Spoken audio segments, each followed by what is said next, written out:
Have you ever stopped to think about why some things simply never die? It doesn't matter how many years go by. It doesn't matter how many other stories come along. It doesn't matter how many franchises try to fill that space. There's something about Harry Potter that makes the entire world stop, take a deep breath, and look again, as if it were the very first time. In less than 24 hours, the trailer for the new Harry Potter series on HBO Max racked up numbers that most YouTube channels will never reach in their entire existence.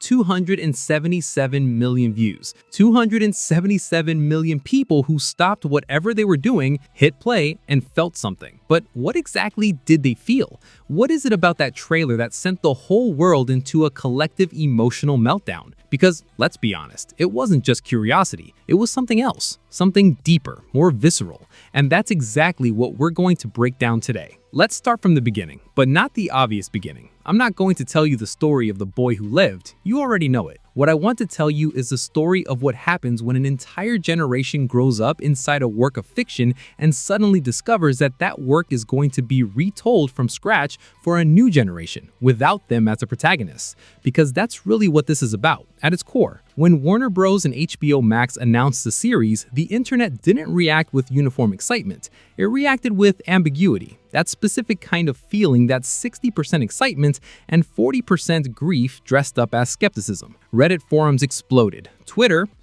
X, turned into a battlefield. Fan groups from Brazil, the US, the UK, India, all debating the same thing. Does this need to exist? And if it does, how does it need to be done? HBO understood that it wasn't dealing with just any adaptation. It was dealing with collective emotional memory, with childhoods of billions of people, with the first time someone cried over a fictional character, the first time someone wished an imaginary place were real, the first time a child believed that magic could truly exist, and the trailer needed to honor all of that. Now close your eyes for a second and try to remember, where were you when you read Harry Potter for the first time? Or when you watched the first film?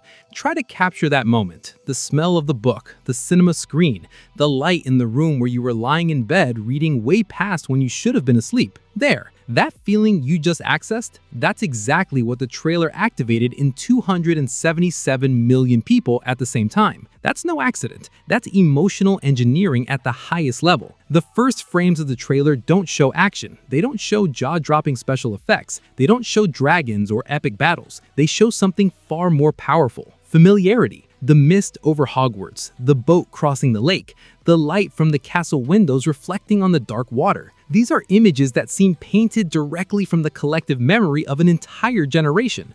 And when the music starts, that melody John Williams composed in 2001 that embedded itself into the very backbone of global pop culture, something happens in the human brain that science calls affective episodic memory, but that audiences simply call a shiver. And the shiver was worldwide. But let's be honest about one thing. The number 277 million doesn't exist in a vacuum. It needs context, because a Harry Potter trailer is not the same as any other trailer. You need to understand the sheer size of the cultural ecosystem this franchise has built over more than 20 decades to grasp why these numbers make sense, and why they simultaneously surprise and don't surprise. Harry Potter as a global franchise is worth, conservatively, over $25 billion. That includes books, films, theme parks, games, merchandise, and everything else that J.K. Rowling and Warner Bros. Built together. But more than money, what the franchise built is something impossible to put a price on: a community. It's no exaggeration to say there's a secular religion called Harry Potter. People who identify as Gryffindor, Slytherin, Hufflepuff, or Ravenclaw with the same seriousness, or nearly, as their star sign or blood type. People who name their children Hermione, Sirius, Neville. People who make annual pilgrimages to the Warner Bros. Studios in London as if it were a sacred ritual. When you release a trailer for that audience, you're not releasing marketing. You're lighting a flame in something that never truly went out. There's a concept in psychology called functional nostalgia. Unlike passive nostalgia, that wistful melancholy of wanting to go back to the past, functional nostalgia is an active mechanism. It uses positive memories from the past to create enthusiasm and motivation for the future. The HBO trailer used functional nostalgia with surgical precision. Think about it. They could have made a trailer that showed how different the new series is. They could have leaned into aesthetic distance, signaling it's Harry Potter, but now it's grown up, dark, cinematically ambitious. That would have been the obvious strategy for a project wanting to assert itself as independent from the original films, but they didn't. Instead, they bet on the visual language the audience already loves. They bet on sounds the audience already carries inside them. They bet on the essence of the story before betting on the novelty of the production. And that was the smartest possible move, because the audience didn't need to be convinced that Harry Potter is good. That work was already done. What the audience needed was permission to feel again, permission to love again, permission to believe again that this story, this time told more completely, more faithfully to the books, longer and more detailed, is going to be something special. The trailer gave that permission, and the entire world took it. Now let's talk about the elephant in the room, because 277 million views didn't come only from euphoric fans. A significant portion of that number came from people who watched the trailer with skepticism or even active resistance. People who love the original films and feel that a new series is unnecessary or even an assault to the memory of what already exists. And that's completely legitimate. When you have 8 films that grew up alongside you, that started with a Hogwarts bathed in golden light and childhood wonder and ended in war, death, and sacrifice, there's a visual narrative that became canonical for an entire generation. Daniel Radcliffe is Harry Potter to millions of people. Emma Watson is Hermione. Rupert Grint is Ron. Replacing those faces isn't a simple decision. It's almost like replacing someone you love. And here, HBO made another strategic decision that the trailer communicated in a subtle but powerful way. We're not replacing the films, we're expanding the universe. The series doesn't exist to erase what came before. It exists to go where the films couldn't, to show scenes that lived in the books but never made it to the screen, to give space to characters that were compressed, cut, simplified in the film adaptations, to tell the story with the breathing room that a television series allows and that a 2.5-hour film never will. Notice the shift in framing. It's not competition, it's complement. And that message, even if never stated outright, was embedded in every single frame of that trailer. Think about something with me for a moment. There's a character in Harry Potter named Neville Longbottom. In the films, he exists, he has scenes, he has an arc, he has that incredible moment in the Battle of Hogwarts that brings the house down. But in the books, Neville is far more than that.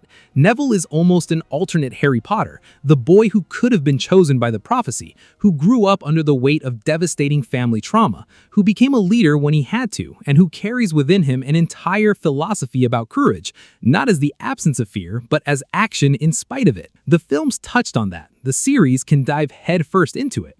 And Neville is just one example. Multiply that by dozens of characters, dozens of subplots, dozens of moments from the books that never made it to the screen. The world of Harry Potter in the books is vast, dense, packed with details that Rowling put there and that the films simply didn't have time to honor. The series does. And the trailer, in showing Hogwarts with that visual grandeur, was promising exactly that. There's room here. Room for everything you loved in the books and missed on the screen. There's a specific moment in the trailer I want to highlight because it captures something that goes beyond nostalgia and expectation. It's the moment you see Harry for the first time in this version. A new boy, a face you don't know, in a universe you know by heart. And for a split second, there's a dissonance. Your brain says that's not Daniel Radcliffe. And then, almost immediately, something fascinating happens. You let it go. Not for everyone, of course. Some fans couldn't, and it's not their fault. It's a completely legitimate psychological response. But for a huge portion of viewers, the familiarity of the world spoke louder than the strangeness of the new face. That says something profound about what makes Harry Potter work as a narrative. The story doesn't depend on the actor. It depends on the character. It depends on the world. It depends on what Harry represents. The boy who didn't know he had value, who discovered he belonged somewhere, who learned that love is more powerful than any magic. That's universal. That has no fixed face. That belongs to anyone who has ever felt out of place and dreamed of their own Hogwarts where they would finally make sense. Let's talk about timing, because 277 million views aren't just about the content of the trailer, they're also about when it arrived. The post-pandemic world created an unusual appetite for comfort, for familiar stories, for emotional safety. Streaming services exploded because people wanted to wrap themselves in well-known narratives like blankets. Reboots and remakes dominated pop culture, precisely because the new felt too risky in a world already dealing with too much. In that context, Harry Potter reigns supreme. There is no IP, intellectual property, on the planet with the same level of guaranteed emotional comfort for so many different generations at the same time. Parents who grew up with the books in the 90s, children who grew up with the films in the 2000s, teenagers today who discovered the world of Hogwarts through games, theme parks, and the viral TikTok culture where scenes and memes from the franchise circulate as if they were today's news. When the trailer arrived, it didn't speak to one generation. It spoke to 3 generations at once, and each of them clicked for a different reason, but all of them clicked. Now, I need to tell you about something that goes beyond marketing, beyond nostalgia, beyond the numbers, because 277 million views is a data point, but behind those views are 277 individual stories. There's a 12-year-old girl watching Harry Potter for the first time in 2025, and who will grow up with the series the same way her mother grew up with the books in 1997, who will have her own Hogwarts, her own trio, her own Dumbledore. There's the 40-year-old man who watched the trailer late at night, alone, and for 3 minutes went back to being 11 years old and believed in magic again, who might have sent the link to a brother or an old friend with no context. Just, have you seen this? Because some things don't need explanation. There's a couple expecting their first child who has already decided they'll read Harry Potter out loud to the baby before the child even knows the series exists, who will keep the books tucked away and reveal the universe slowly, like passing down a treasure from generation to generation. And there's the critic who watched the trailer with arms crossed, ready to be cynical, and who for one moment, just one moment, felt something before remembering they were supposed to stay on guard. All of those are views, all of those are people, and the trailer somehow reached every single one of them. Let's talk about what the series needs to deliver now, because a trailer is a promise, and a promise creates expectation, and expectation is the most dangerous thing in the entertainment universe. HBO has a responsibility that goes beyond making a good television series. It needs to make a series that honors 2 things simultaneously: J.K. Rowling's original vision in the books and the emotional memory that an entire generation carries from the films. That's a delicate balance, almost impossible, but not completely impossible. What will determine the success or failure of the series isn't the special effects, though they matter. It's not the cast, though that matters too. It's not the budget, though that matters as well. What will determine whether this series enters the history books is whether it can make you feel in the 3rd or 4th episode, once the novelty has worn off, that you are home, that Hogwarts is Hogwarts, that the characters are real, that the magic works not because it's technically impressive, but because you believe in it. And believing in magic, as any Harry Potter reader knows, is a choice. There's a line in the books, not the films, the books, that Dumbledore says to Harry, and one I think about often when reflecting on why this franchise holds the power that it does. Dumbledore says that words are, in his opinion, the most inexhaustible form of magic. Inexhaustible, that never runs out. And maybe that's it. Maybe the secret of Harry Potter isn't the wand or the castle or the story of the boy who lived. Maybe the secret is that Rowling wrote words that activate something in the reader that has no expiration date. Words that speak about belonging, about courage, about love, about loss, about identity, in a way that resonates with the same intensity when you're 7 and when you're 47. And when HBO took those words and transformed them into images for a 3-minute trailer, they carried with them all of that weight, all of that history, all of that accumulated emotion. 277 million views are not about the trailer. They're about what the trailer represents. They're about the persistence of a story that refuses to be just the past. Think about the last time you revisited something you loved as a child, a book, a film, a song, and think about how strange it was to feel it again, not through a child's eyes, but through everything you are today, with all the losses and joys and disappointments and victories you've accumulated since then. Sometimes the thing seems smaller than it was. Sometimes it seems exactly the same. But sometimes, and that sometimes is rare and precious, it seems bigger. It seems like you now understand layers that weren't visible before, that you see things that only make sense through what you've lived. Harry Potter has that power. The child who reads about the death of Sirius Black cries for the first time because it's sad. The adult who reads it again cries anew, but for different reasons. They cry because they now know what it means to lose someone you weren't ready to lose. They cry because Sirius represents possibilities that were never realized. They cry for themselves as much for Harry. The HBO series will be watched by people at completely different stages of life, and if it's made well, it will speak to each of those stages in a different way. That's the real magic, not the magic of spells, the magic of storytelling. Before we wrap up, I need to give you one more perspective on the numbers. 277 million views in less than 24 hours places this trailer in territory occupied by very few things in the history of YouTube. For comparison, trailers for Avengers Endgame, one of the most anticipated cinematic events in history, reached similar numbers but distributed differently. What does that say about the cultural power of Harry Potter in 2025? It says the franchise not only survived the turn of the millennium, the streaming explosion, the cancellation of J.K. Rowling on parts of social media, the controversies, IP fatigue, and competition from universes like the MCU, Star Wars, and a dozen other fantasy worlds that try to replicate the formula.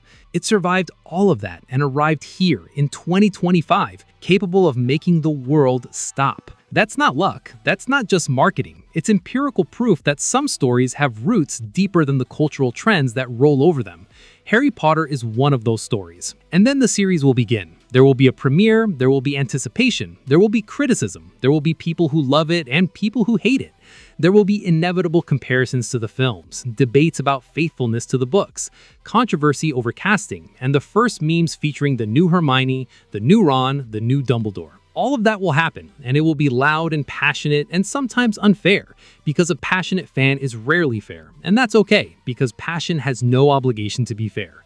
But in the middle of all that noise, there will be a moment, a quiet moment, probably in the first or second episode, when the camera settles on Hogwarts in a way that makes you swallow hard.